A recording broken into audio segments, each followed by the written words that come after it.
As the so-called Freedom Convoy continues its trip to Ottawa and through Ottawa as well, demanding to see the Prime Minister of Canada, Justin Trudeau, it seems controversy has followed with them.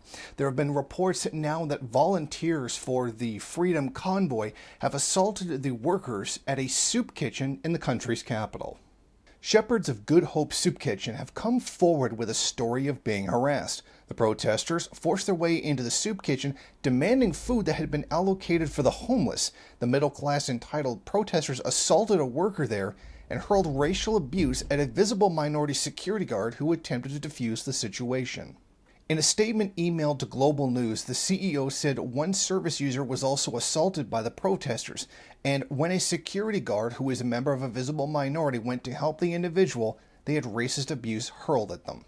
According to the same CEO, the incessant noise, honking, and general upheaval caused significant anxiety to their staff, volunteers, and people using shelter services.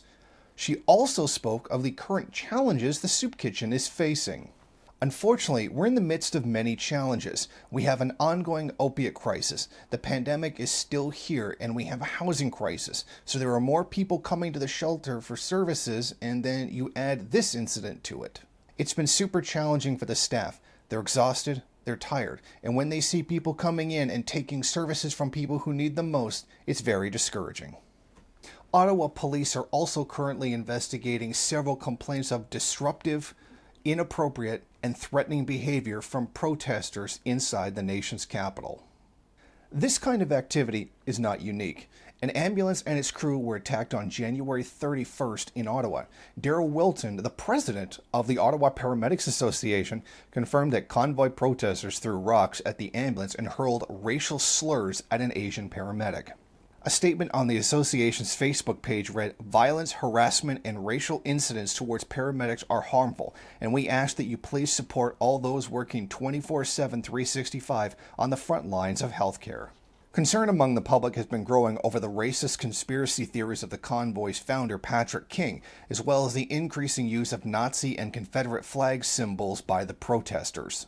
Now, what it is the part of the depopulation.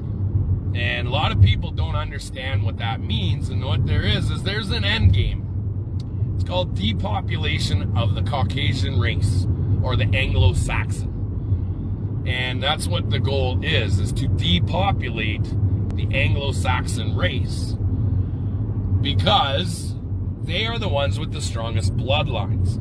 It's simply unconscionable that these protesters would divert resources away from those who need it most, to take food from homeless people who don't have any food, to attack those who are the most marginalized in society. This is simply unconscionable. This ongoing behavior is part of why increasing numbers of the Canadian public are denouncing the protest as simply nonsense, and many of them starting to see the fascist undertones. Exactly in calling on the Prime Minister and other Canadian representatives in government to shut down these protests. However, the question of when is something that will be left up to the talking heads and the politicians in Ottawa. Reporting from Niagara Falls, Jason Unruhe, MRN. Thank you for watching. If you like this program, then please head over to my Patreon page and set up a monthly donation. It's your donations that keep this program running. Also, if you would like, please rate, comment, subscribe, and share in various social media.